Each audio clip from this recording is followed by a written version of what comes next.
We are starting off 2024 with a sustainable, thrifted yarn haul. I went to a thrift store, but it's a specialized thrift store. It's a specialized craft thrift store. So everything inside the establishment is donated craft supplies, fabric, knitting needles, crochet needles, yarn, elastic, trim, heaps of fabric, stamps. I saw Cricut machines. All of it's used or gently used, but it's donated and it's at a affordable price. This place is in Pasadena, and I've gone, this is my third time going. So this is also a really cool haul to see, I guess, what you're capable of getting, because I had literally no idea that it could be this good. And as you saw, I got 3 bags. I paid for yarn by the weight. I'm not quite sure how much it is per pound. Maybe I should pay more attention next time. But all 3 of those bags were $50. She rounded it to $50 for me. That's the most I've spent so far. The first time I went, I spent around $30, but that was also because I got some other miscellaneous goods, like some buttons and stuff, which made my total round up faster. And then the second time I went, it was about $18, but then again, I was still getting like one large bag of different types of yarn. So anyways, this is the first bag. Let's get into it. Just to preface as well, the first time I went to this craft thrift store, I didn't know what to expect. I had seen like TikToks and videos on the internet of like people getting like obviously yarn, but like other things as well. So like I didn't know what was going to be there. I didn't know the quality of what was going to be there. And the first time I went, I got a pretty good mixture of randomness in terms of yarn. Like I was mainly going for weight at that time. I wanted thicker yarns because I didn't have any. And I also was like pretty open on colors. I was more hesitant towards textures because I wasn't ready to work with textures yet. I just honestly was going for raw fiber and weight of the yarn. And I was pretty happy with what I got. The second time I went back, just because I couldn't help myself, and I was kind of excited to see what it would be like the second time I went, like on a completely random date after. I think it was like, I don't know, like 3 weeks after, even though that's still a pretty early amount of time. I was now thinking about texture, and I wanted color again, but then I wanted yarns with a lot of texture and yarns that I normally wouldn't buy for myself, because in this stage of making with fibers, I'm interested in quality of the fiber. I don't want to work with acrylic yarns. I don't want to work with plastic yarns. I don't want to work with artificial yarns. I only really honestly want to work with natural fibers, whether that's wool, linen, cotton. I might dabble with mohair. I really just want to make things that will last forever. So anyways, that's to preface.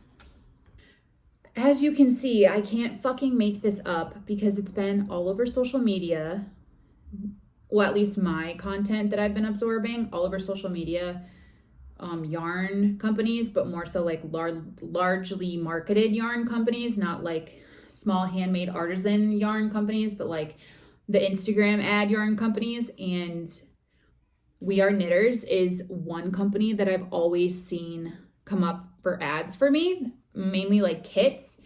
But I was literally in the section when I first got there. Mind you, I went like right after work, 35 minutes before they closed. So I was like, I need to get in and out. Again, I'm just, going for the third time for like textures and like thick, chunky, anything to help me work on the current projects that I'm working on, but like thick, chunky, wild yarns. I was like, I'll just take whatever I can get, honestly. It's Friday, by the way. So as I was already picking through, like not necessarily like upset, but just mainly like, okay, let's see what I can work with here. so I don't have to drive all the way back to Pasadena anytime soon. One of the staff workers started filling the bins close to closing time. So I purely lucked out. Like, this is literally like too good to be true. They were fucking stocking on the floor these 100% wool, 200 grams, 87 yards. We are knitters. Yarn bundles. I was like, holy fucking shit. I had to run and go get another basket. I was like, is this really real right now? Mind you, I looked it up too, because what has stopped me from purchasing from the Instagram ads was primarily like, I didn't want to spend $100 on 4 balls of yarn. Like, I just really like was just like, I need to tell myself, no, I have so much of this other random crap. Like, let me just get through a lot of what I have before I even think about investing in like quality yarn for a project. So anyways, I'm rambling. This shit came on the floor and I fucking spazzed. Marshmallow neon. I got another marshmallow neon. So 2 marshmallow neons, 200 grams, unfucking touched. I got, this is called Sprinkle Rosa. Same thing, 100% Peruvian Highland wool, 200 grams, 87 yards. 2 of these, which I honestly lucked out too, because now that I've been experimenting and really starting my knitting journey and crochet journey, I didn't know what I was doing when I was purchasing fibers. Like in October, I was just kind of like, let me just get some things to see like what I can make and like if I like what I'm making. And upon doing so, as of recently, I've realized that when I actually set an intention for a project, you need more than 1 ball of yarn for it. So in this case, now I can actually like make something with more intention and bigger, because I have like obviously more grams to like really achieve the project, rather than like half-assing it and having just a bunch of mixed shit with like not an actual plan. So I lucked out. It's beautiful. Beautiful fucking wool. I was also playing with it in the car and I realized, I've seen some people do this, but it's thick enough where if I wanted to really sit there and take the time, I can make it 400 grams, hopefully, to have even more. But no, see how fine it is? It honestly really comes apart. So I should probably research like how people do that. Yeah, because then that would just be a fucking mess. So obviously maybe this one has to stay the weight. But anyways, 2 of those. This color is okra. 200 grams, same thing, 100% Peruvian wool. I got a lead. And then I got a maple. So that was the first bag. Let me show you the second bag.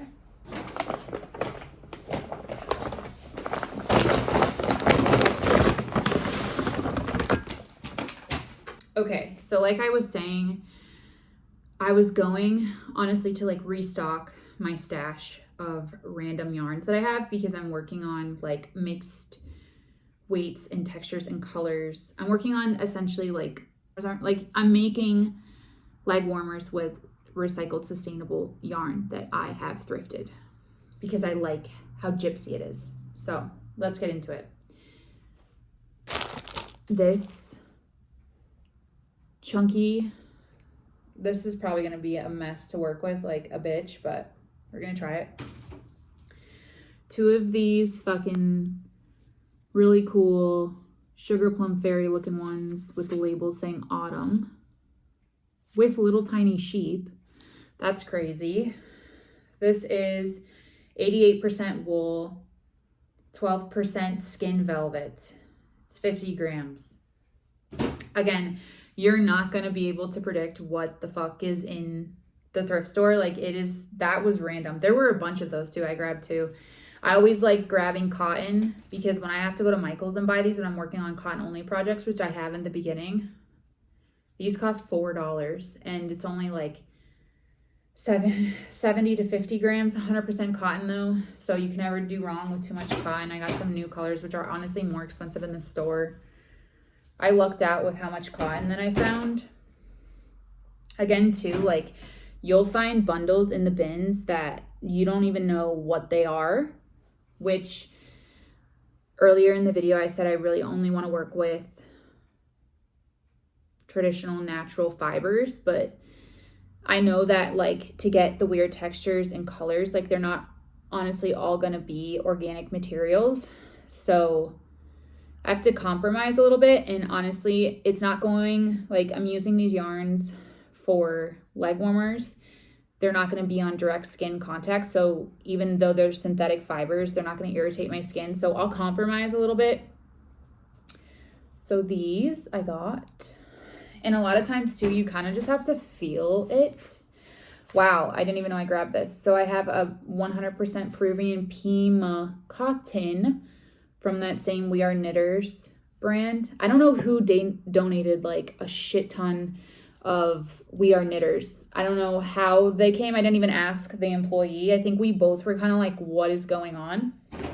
But she was bringing a bunch out. And mind you, I was there before closing, so who knows what they could still pull out tomorrow. The salmon cotton, these two cottons, candy cane cotton. This one felt like a wool, and I liked how chunky it was. This one too was cool. It has like a denim print on it. And I was literally looking at a denim yarn, and this reminded me of that. And this is 100% acrylic, but this one too was kind of like that creamy one. It's like a weird texture. I got this yellow 100% Peruvian Highland wool, 100 grams. It's not as heavy of a weight as the bigger bundles that I showed before. But this, I screamed inside because, again, now I'm starting to get more interested in working on specific projects. So the next thing that I want to make after I finish this current orange and green sweater is I want to make a red and yellow striped sweater. And this neon yellow is going to be perfect for that. Cascade yarns. This is 100% merino wool, which I don't like the weight of this, but I do like how soft it is. This one again too is really funky. These, I'll talk later about these in a video, but I'm really into, I haven't worked with these yet. I know these are going to be hard to work with too because they're so thin. They're going to take a lot of patience, but I like the frills. So I found this really cool icy. A bag of lavender cotton. This really chunky and fuzzy blue mess that's going on. This I wasn't going to get because I did see it was acrylic, right? No, 65 acrylic, 35 wool. But I liked the name of it. It was called Watercolors, maybe a series of old previous watercolor yarn.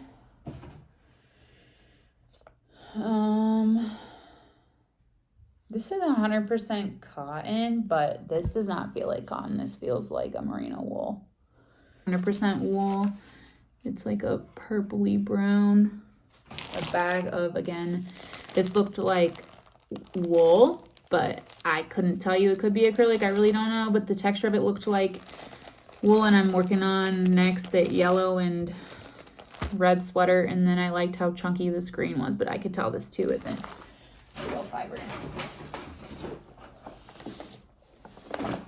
So that's bag number 2.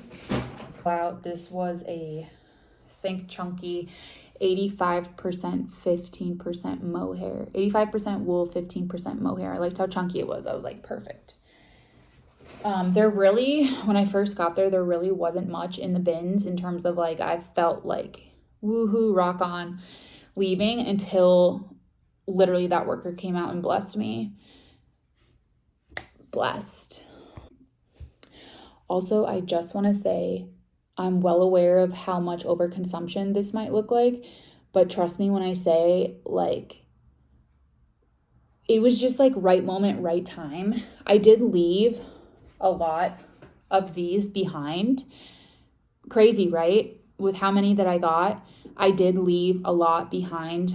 There was like one color wave that was kind of watercolory, and there were 6 balls of it. I left it behind. There were also a few other random balls of just solid colors that I didn't grab. And honestly, I should have, because in moments like this, like, I could have reached out to like my other fiber friends and been like, hey, like, I got this at a really discounted rate, and this is a really good, well, it might not be, but it appears to be a really good quality wool.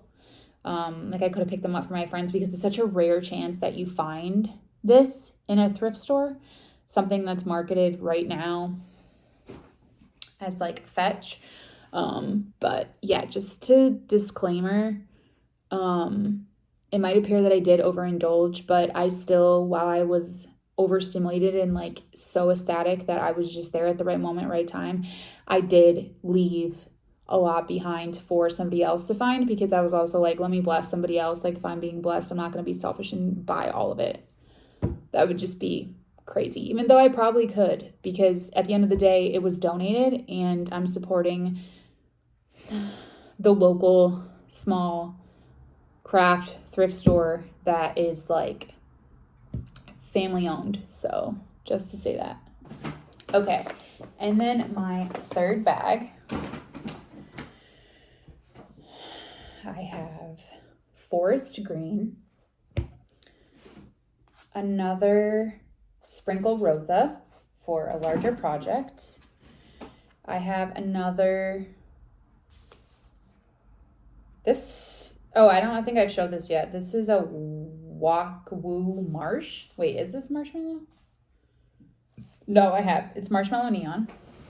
So obviously with the multiple balls of yarn of this and with the 3 of this, I'm going to work on intentional projects, whether that be like a cropped sweater, a knit, something. I want to do something grander in the sense where I really make use of like the straight up miracle of finding these turquoise.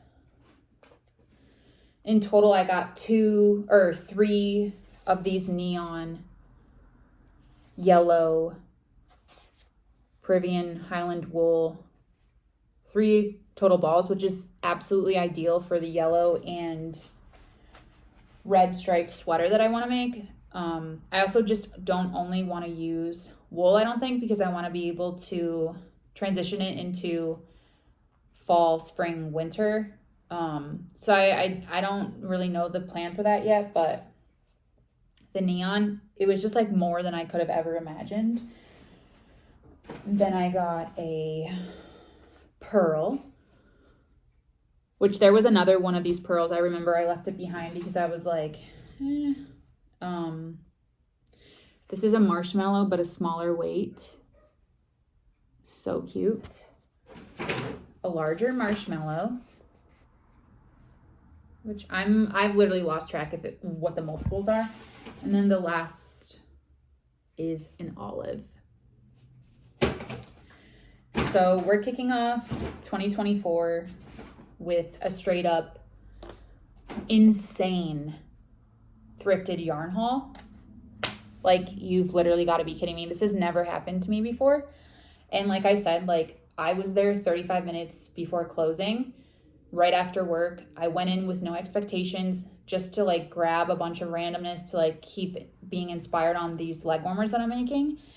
And the worker brought these out like as I was about to like leave the section and like go check out and leave, so I wasn't there like too late to like inconvenience them during closing.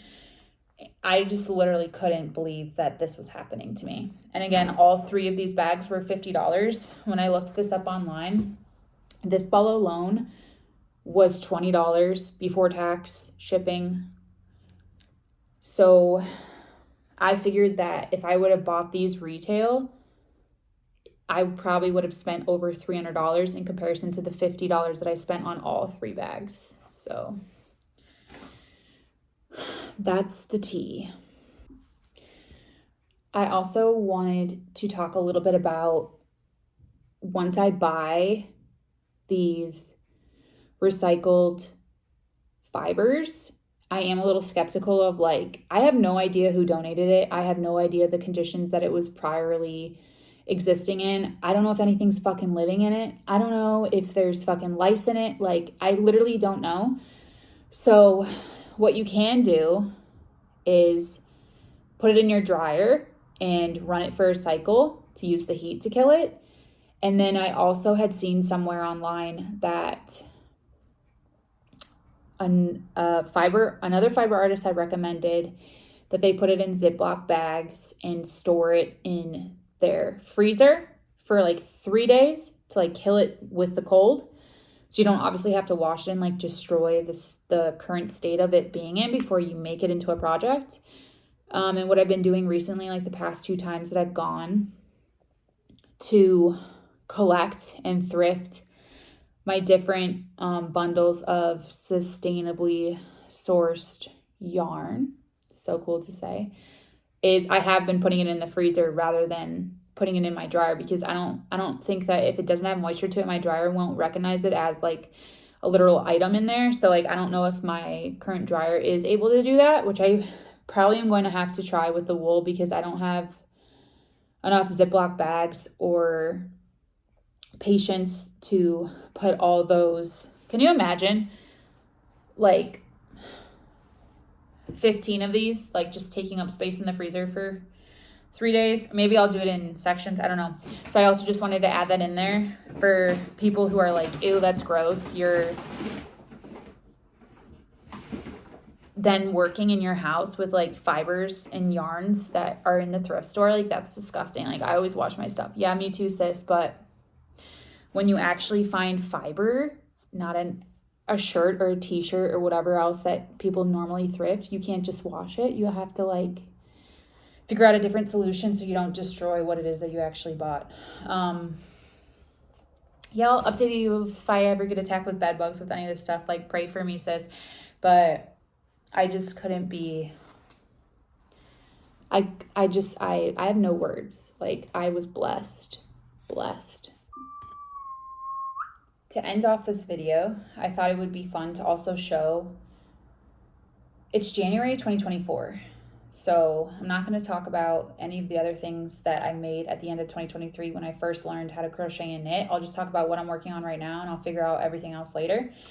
But anyways, I have started. It was supposed to be a mini skirt because I'm very into making knitted skirts right now. It was supposed to be a knitted mini skirt, and it was going to be the first time that I started working with higher quality fiber, that I was going to small business yarn shops in my current city and purchasing higher quality fibers to work with. So this was a Highland cotton. I don't have the tag anymore, but this was 100% cotton. And I went to a yarn store. Again, this one was also in Pasadena. There's not very many in LA, but I went to one located in Pasadena, and I went in looking for cotton. And at the time I had bought, oh, I do have the tag, organic cotton worsted blue sky fibers. This one was named Pumpkin. I think that's also probably why I was influenced to buy it. It was, well, it says it's 100 grams. I had bought 100 grams, 150 yards for $18. Fucking $18. Obviously, I've used some of it, so the ball wasn't necessarily this small when I got it. But $18 for yarn. This doesn't even make one sweater. Like, you have to buy like 4 of these. So I went in and I was like, I want to get some really nice cotton. I'm tired of working with the stiff, crunchy cotton from Michaels. Like, I want to invest more in a cotton fiber. So I picked up this green and this pumpkin. And my goal was to make a striped knitted mini skirt. And this time I was going to figure the fuck out how to make a rib, because I couldn't for the life of me figure out how to do a rib knit stitch. Like I tried like on 9 different projects and it wasn't fucking working. Mind you, I just started knitting and crocheting in October, so I'm very new. We're going to talk about that later. Anyways, this time I was determined. I was like, you know what? I'm going to make a knitted skirt. I'm going to do a fucking ribbed waistline and I'll do a ribbed bottom. So I started with a rib with this. The weight of the yarn is also pretty thick. It's not thin by any means. And the needle size that I chose to work with was also thick. So this is my beginner ass also not realizing that it's not going to be tight when you use this thick of a yarn with this thick of a needle. So as I'm trying to figure out my rib, I'm literally like, this isn't going to be a waistline at all. Like this is already weight, the tension, and I tried my best even with the tension to like keep it tight. I was like, this is already gonna fall off my waist and it's gonna look dumb if I fold it over and try to put elastic in it, because like, why would I put synthetic with organic? So anyways, as I was starting this project and I finally figured out how to rib and I made my rib, I was like, Lord, pray for me. I'm just gonna keep going and see what happens. Let me show you. So this is what I have.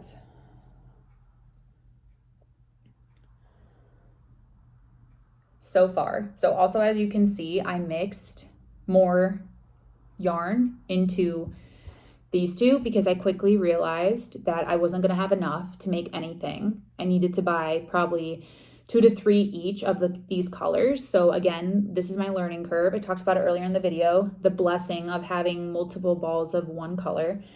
But I also had picked up, I was in like an orange and green phase. I had bought this yarn with money that I got from Christmas. So it was like a little bit of a splurge to like go into a boutique yarn shop is how I consider them, and like spend $100 on nicer quality yarn because I was like, I want to make something that I'm going to have for the rest of my life. Obviously I know this also isn't for everybody, but I'm not afraid of color, texture, shape. Like I'll be myself. So I was like, you know what, I'm just going to figure it out as I go. And so this was the rib that I started off at with this cotton. You can see already like just how loose it was. Like it was just, it's a learning curve. If I used smaller needles, it might have worked out the way that I needed it to in order to like feel confident that it would be tight on my waist and I could keep going with the intention of using this as a skirt. Again, I'm also using attached needles. I don't even know what you call these. I thrifted these too, by the way, at a different time. Loved the pink. Like, who would give these away? Anyways, obviously when they're connected, it's for people who knit in the round. And I know, again, another story for another time. But when I even first tried to knit in the round, I didn't realize that there was a specific way that you needed to do it when you started it. And of course, I'm just like, oh no, you just keep going, you keep going. Of course, what I was working on, a pretty solid amount, like a piece that was like pretty already established. I kept thinking that it would just like, once I took it off or cast it off, it would unfold itself. And then I was like, wait a minute, let me Google it. So in the middle of working on the project, I read online that the fold will never go away. Like there was a specific way I should have started it. So anyways, after having that learning curve, again, I started this project on these circular needles, but mainly because I knew I was going to cast on more stitches than I've traditionally ever casted on before. I also was trying out the intention of possibly measuring, but everything just, I'm not there yet. A learning curve. But I was just like, I'm gonna just work traditionally just on curved needles that I have more space to work, whatever. Rambling. Just wanted to let you know, this is not going to be a skirt anymore. It's probably going to be an oversized sweater. I still haven't really honestly finalized what I was going to do. I was going to try to still maybe make it a tighter like crew sweater rather than it be so boxy and large and like have this be the main torso. And then I realized, even though in my mind I thought I could freehand a sweater this way, which you still can, because I looked up the technique on YouTube, and then I realized I couldn't just attach 2 tubes to this and make it work like as if this was 2 panels, because they're connected not on one side, but they're still connected on another. So like thinking of this like 2 panels and then 2 panels for sleeves, it's not going to work, because essentially it's still 1 panel, 2 sleeves. Like, for those that know what I'm talking about, you get what I'm saying. But so then I figured out it's just going to have to be the best intentionally driven piece that I've made ever, because this is only one side of the sweater. Like, this is already so many hours, and I've realized that I have to make another one of these, and this isn't even done yet in terms of size. This is fucking huge. Like, it's even going to be a very oversized sweater. Like, it's double of me. But I'm sure once I attach the arms, like, it'll be cute, whatever. But I have to keep going and make this. Obviously, it needs still like 5 to 6 more inches. Because if I were to have it here, it would be cropped, and I don't want it cropped. I want it to be more like tunic-y, so longer. So I still need to do like 5 or 6 inches of height of this one panel, make another panel just as big, and then figure out how I want to have boxy arms, and then make 2 more panels, obviously not as big as this, but still relatively large because it's oversized. And then I'll be able to put it all together. That was a lot. So that's one interesting project that I'm working on at the beginning of January. It has also, this is a Japanese Noro yarn, which is one of the first splurges of yarn I've really made, because this yarn, even though it was 250 grams, it was $48 fucking dollars. This is a really cool emerald 100% wool that I got in San Francisco. And then this orange, this orange. It matches pretty well with the pumpkin cotton that I showed, but this is actually 2 strands of a thinner weighted yarn that I just got, 100% cotton, in Mexico, in Cancun. So I've combined one, you can see it now kind of better, this emerald cotton, this emerald wool.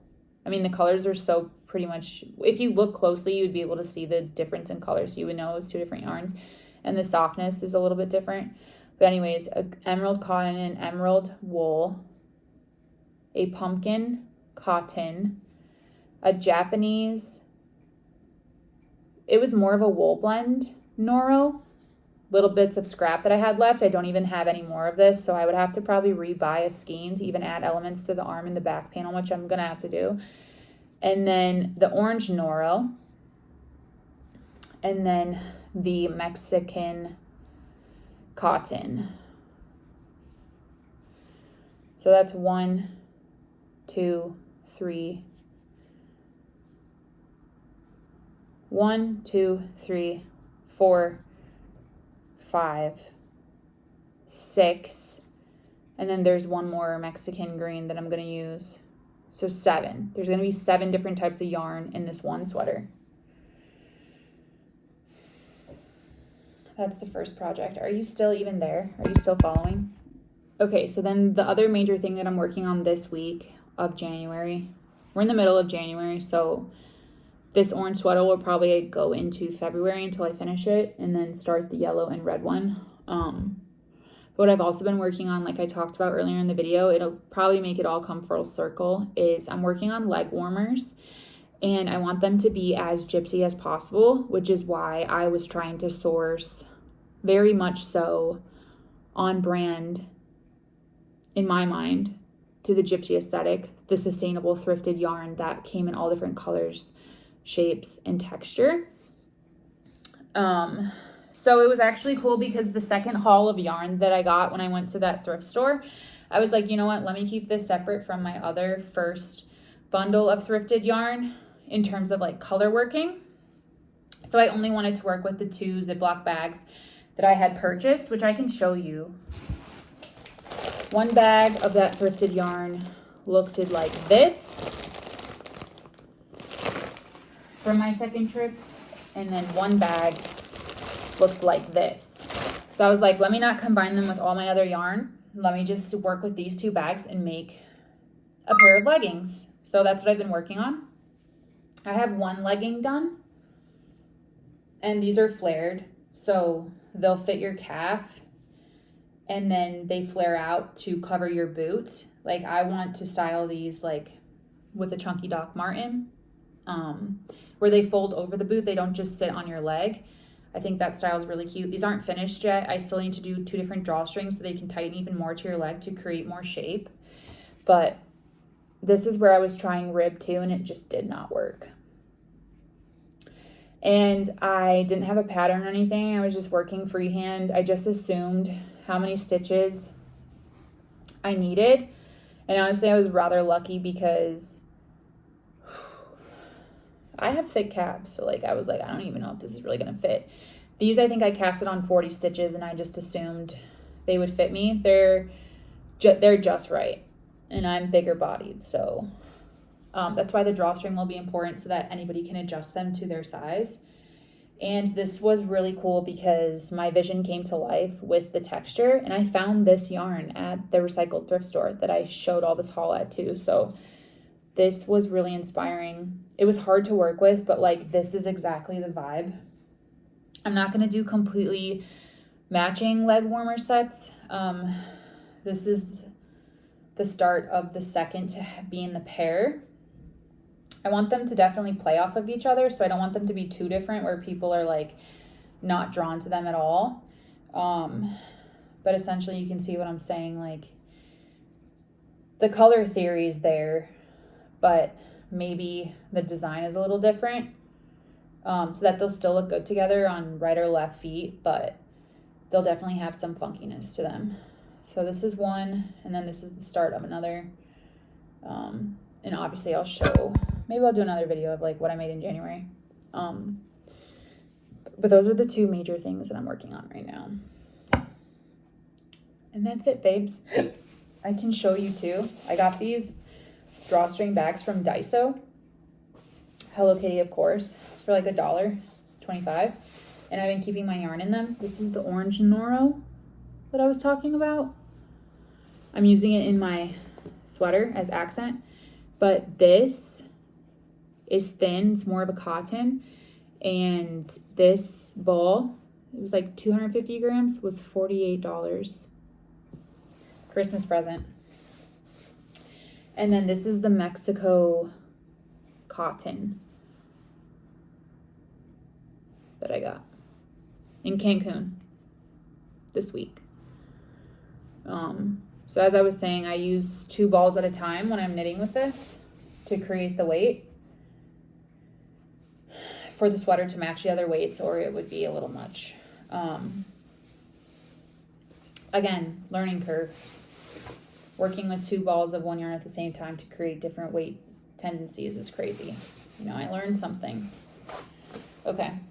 I also just wanted to show, to end the video, my favorite yarn I've thrifted so far, which is this fuzzy, hairy, it's definitely like an acrylic or plasticky yarn, but it's so good. Like, I didn't even want to use it yet on these prototypes because I want this yarn for myself, and I really want to make something incredible with this.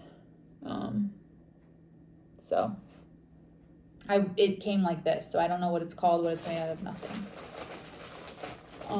But yeah, that's it. Thanks, bye.